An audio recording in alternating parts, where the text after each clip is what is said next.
Hello and welcome to the Evercade Retreat.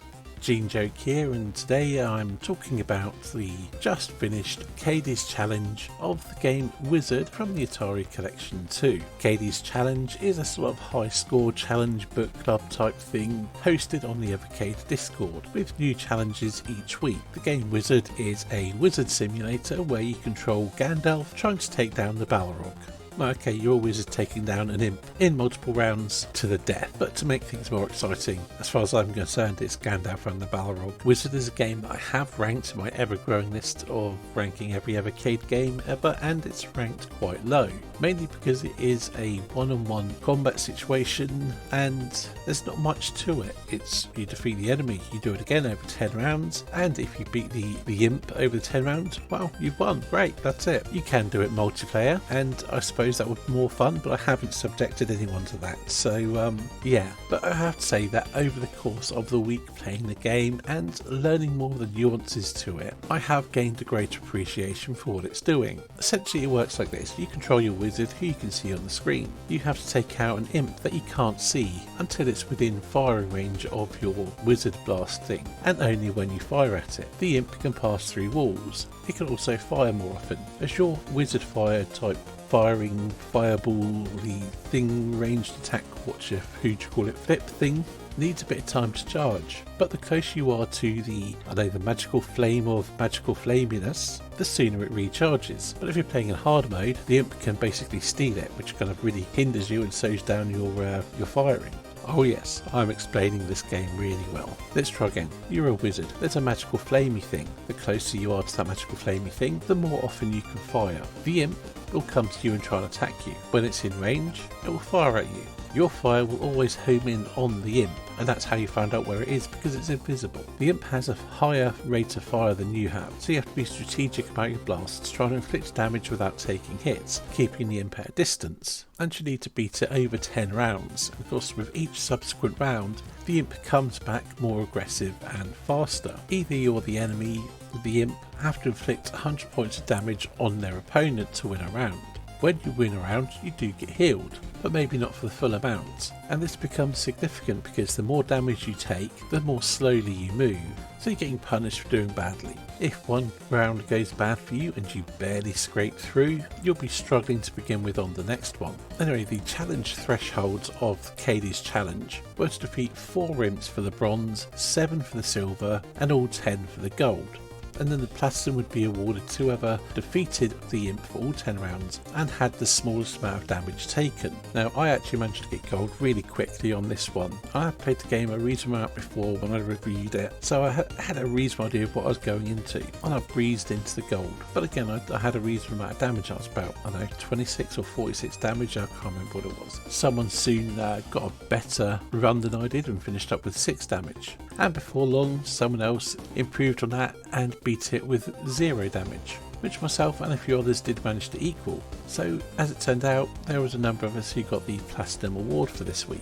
So the Platinum Award went to Octo, myself, J-Geeks Bizax, and Joshua 8600R. Gold went to Geordie, Airman KJE, Neurom.com, JPR Retrovaniacs, Dusty, Ewok Mick, Dub64, and DCRRWM. Silver went to Reese Card, Bazar MC1, Trav, Neonaiad, Ninja Golfer 81, and Riley Cat. And Santi Velasco took the bronze. All in all, it wasn't quite as large a turnout as the previous challenge, but it's not surprising as it's a legacy card and probably a game that might be a little bit less appealing to some. But hey, it was quite fun regardless. But then I do like trying to explore these games deeper and talking to people and getting to know the nuances of them. We had a lot of theories about the health recovery between rounds. Was it a set amount? Was it based on how much extra damage you did over 100 on your final blow to the imp? I don't think we came up with a definitive answer, but it was fun exploring it and learning at least the complexities of the combat in this relatively simple game. And for something that's developed for the 2600, it is quite impressive in some respects. It doesn't make me think it's much more of a fun game than I did originally. It's fine, I enjoyed it within the context of the challenge, but it's not one I'd recommend to others unless they want to explore the game and its mechanics. On a different note, as there were multiple platinum winners, there were multiple people who got a say on what the next challenge games might be. Well, the next challenge is sorted, that is Breakout, but the vote for the following one has been affected by what the platinum winners nominated. Essentially, we all nominated a game, then that was randomly chosen, or one of them was randomly chosen to go forward to the vote with the other titles. The games that were nominated by the platinum winners were Frenzy from the Atari Collection 2, that was my nomination. There was Nebulous from the C64 Collection 2, I think it is, Mermaids of Atlantis from the Pico Collection 3, and Cloudy Mountain from the Intellivision Collection 2. In my opinion, fortunately, Frenzy won the random spin of the wheel, or however that was done, but Cloudy Mountain would have been quite interesting, and Mermaids of Atlantis might have been alright, I suppose, but coming after Breakout, which is the current challenge, would have felt like more of the same. Nebulous, Nebulous would have been interesting.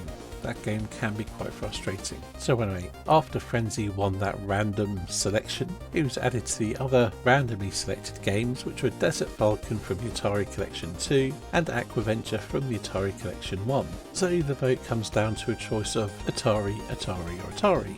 Anyway, the current challenge, which is running from now until next Wednesday, Thursday, whenever it changes over, is Blockout from the Technos Collection 1, which can also be found on the Technos, whatever you want to call it, Super Pocket. This one's score based. For a bronze trophy or medal, you need over 10,000 points. For silver, 20,000 or more. For gold, 30,000 or more, and platinum, whoever gets the highest score. I've had a few goes at this and I'm yet to hit bronze. Yeah, I'm not very good at Blockout. I like your block dropping games and all that. This one I just find distinctly average, to be perfectly honest. And I never really got past the, I suppose, trying to manage the controls and the 3D aspect of it. So I've got some work to do. But anyway, that's it for the look at Cadey's challenge for this week. Thank you for watching, and I'll see you in the next one.